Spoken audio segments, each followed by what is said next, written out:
നിങ്ങളുടെ ഇഷ്ട പരമ്പരകൾ എക്സ്ക്ലൂസീവായി സൺ നെക്സ്റ്റ് ആപ്പിലൂടെ തികച്ചും ഫ്രീ ആയി. ഇപ്പോഴേ ആപ്പ് ഡൗൺലോഡ് ചെയ്യൂ. പുറത്തിറങ്ങുന്നതിന്റെ സന്തോഷത്തിലാണല്ലോ. ഇവിടുന്ന് ഇറങ്ങുമ്പോ ആർക്കായാലും നല്ല സന്തോഷം കാണില്ലേ? സത്യം പറയാലോ, നീ എന്നെ പുറത്തിറക്കുമെന്ന് പറഞ്ഞപ്പോ എനിക്ക് വലിയ പ്രതീക്ഷയൊന്നും ഉണ്ടായിരുന്നില്ല. പക്ഷേ നീ പറഞ്ഞതുപോലെ തന്നെ ചെയ്തു കാണിച്ചു. ഞാൻ ഏറ്റെടുത്ത ജോലി ഞാൻ നല്ല ഭംഗിയായിട്ട് ചെയ്തിട്ടുണ്ട്.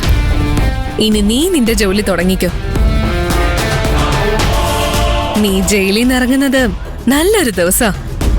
ഇന്ന് മഹിമയുടെ കല്യാണത്തിന്റെ ഹൽദി ചടങ്ങ. നിനക്ക് അവിടെ വരെ ഒന്ന് പോവണ്ടേ? ഞാൻ അവിടെ പോയിട്ട് എന്ത് ചെയ്യാനാ? അവിടെ പോയി സദ്യ കഴിക്കണം. എടോ, നിന്നെ ഇത്രയും വർഷത്തേക്ക് ജയിലിൽ കയറ്റിയവളുടെ കാര്യം ഞാൻ പറയുന്നേ. ആ മുകുന്ദൻ നിന്നെ നാട്ടുകാരുടെ മുന്നിൽ തുണിയിടാതെ നടത്തിച്ചില്ലേ?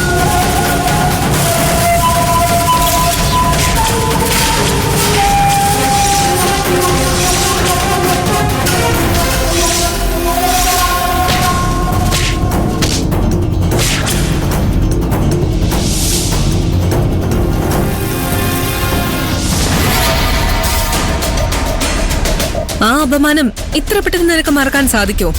ജീവിതകാലം മുഴുവൻ ഓർക്കാൻ കഴിയുന്ന പണികളാ ആ കുടുംബം എനിക്ക് തന്നിട്ടുള്ളത്. പിന്നെ എന്താ നിനക്ക് അവരോട് പ്രതികാരം ചെയ്യാൻ ഒരു ഉഷാറില്ലാത്ത?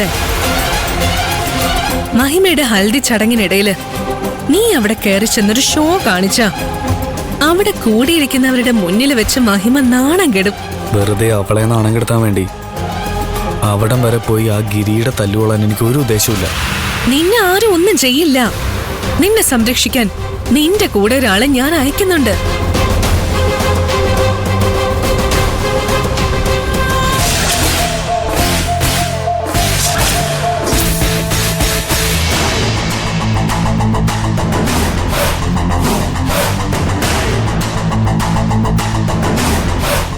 നിനക്കൊരു പോറല് പോലും ഏൽക്കാതെ നോക്കണമെന്നാ ഗോപാൽജിയുടെ ആവശ്യം. അത് ഞാൻ നടത്തി കൊടുക്കും. നീ ധൈര്യമായിട്ട് എന്തു വേണേലും പ്ലാൻ ചെയ്തോ. ഇതെന്താ, എന്നെ പോലെ ചെറ്റത്തരം കാണിക്കുന്നവർക്കും പോലീസ് സംരക്ഷണം കൊടുത്തു തുടങ്ങിയോ?